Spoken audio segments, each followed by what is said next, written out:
ആരാധകരുടെ ആവേശമൊന്നും അതുല്യ ഇതുവരെ അവസാനിച്ചിട്ടില്ല. ഇനി അടുത്ത ഷോയ്ക്ക് വേണ്ടിയുള്ള വെയിറ്റിങ്ങിലാണ് ഇവിടെ.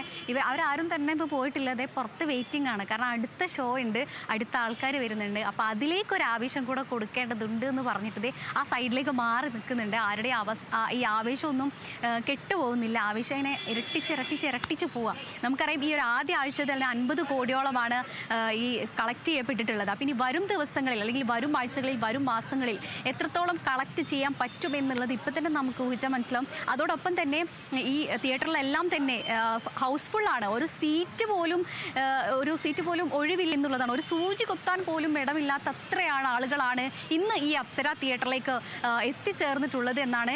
അതോടൊപ്പം തന്നെ ഈ യുവ താരങ്ങൾ മാത്രമല്ല, കുട്ടികളും അതുപോലെ തന്നെ മുതിർന്ന ആളുകളും രക്ഷിതാക്കൾ ഉൾപ്പെടെയുള്ള ആളുകളെല്ലാം തന്നെ ഇവിടെ വെയിറ്റിംഗ് ആണ്, ഇപ്പോഴും വെയിറ്റിംഗ് ആണ് ഓരോരുത്തർ.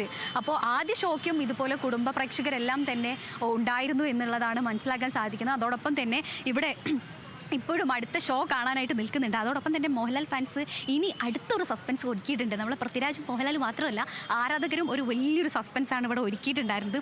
അതുപോലെ ഫാൻസ് എന്ന് പറയുന്നതിനോട് 100% നീതി പുലർത്തിയ ആൾക്കാരാണ് ഈ ലാലേട്ടൻ ഫാൻസ് എന്ന് പറഞ്ഞിട്ടുണ്ടെങ്കിൽ. അപ്പോൾ അടുത്ത പ്ലാനിങ് ഒക്കെയാണ് ലാലേട്ടൻ ഫാൻസും ടീംസ് എല്ലാം കൂടെ ചെയ്യുന്നത്. അടുത്ത സിനിമ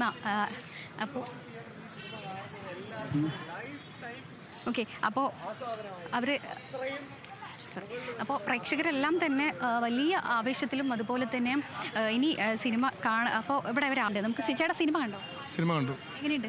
നല്ല അടിച്ചുപൊളി ഫിലിമാണ്, നല്ല എന്റർടൈനറാണ്.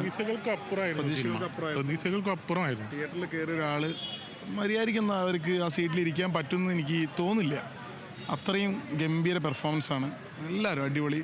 ഡയറക്ഷൻ വൈസ് പൃഥ്വിരാജ് ബ്രില്യൻ്റ് പടം.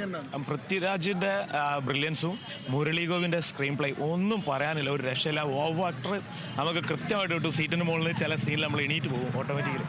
അത്രയും നല്ല സ്റ്റൈലായിട്ട് ഓരോ ക്യാരക്ടേഴ്സിനും കൃത്യമായിട്ട് സ്പേസ് കൊടുത്തിട്ട് ചെയ്തിട്ട് എല്ലാ ക്യാരക്ടേഴ്സിനെയും നമ്മൾ പടം കണ്ടു കഴിഞ്ഞാലും ഓരോ സീനും നമ്മളെ മനസ്സിൽ നിന്ന് പോകുന്നില്ല. ഇപ്പോഴും കൃത്യമായിട്ട് രോമാഞ്ചാണ്. ആ സീന് വീണ്ടും കാണാൻ പറ്റുന്നില്ലല്ലോ എന്നുള്ളൊരു പ്രശ്നം മാത്രമേ ഉള്ളൂ. സ്റ്റീഫൻ ചായം പൊളിയാണ്. അത് അന്ന് ലൂസിഫറിലും ഇതിലും പൊളി, എന്നും പൊളിയായിരിക്കും.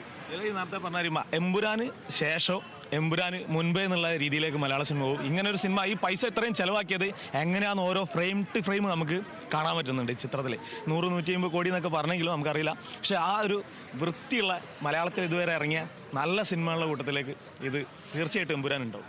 ഓർത്ത് വെക്കുന്ന ഒരു ഡയലോഗ്, ആ പഴയ ലൂസിഫറിലുള്ള നിന്റെ തന്തയല്ല ആ സാധനം വീണ്ടും അതന്നെ. ലാലേട്ടൻ്റെ പെർഫോമൻസ് ഒന്നും പറയാനില്ല. എല്ലാ താരങ്ങളും കേട്ടോ ഈ സിനിമകളിലെ എല്ലാവരും ഒന്നിനൊന്നും മെച്ചം തന്നെയാണ്. അതിൽ കൂടുതൽ എന്താ പറയാ, ബാക്കി എല്ലാവരും കാണാം അത്ര തന്നെയാണ്. ഈ പണി പൃഥ്വിരാജ് ചെയ്യണോ, ഇനിയും ചെയ്യണോ? L3 ഉണ്ട്, അടുത്തത് റിവീൽ ചെയ്തിട്ടാണ് വരുന്നത്. 3ാം ഭാഗത്തിനായിട്ടുള്ള കാത്തിരിപ്പാനി, അതിന് വേണ്ടിയിട്ടാണ് സ്റ്റോപ്പ് ചെയ്ത് വെച്ചിരിക്കുന്നത്. അവസാനിക്കുന്നില്ല.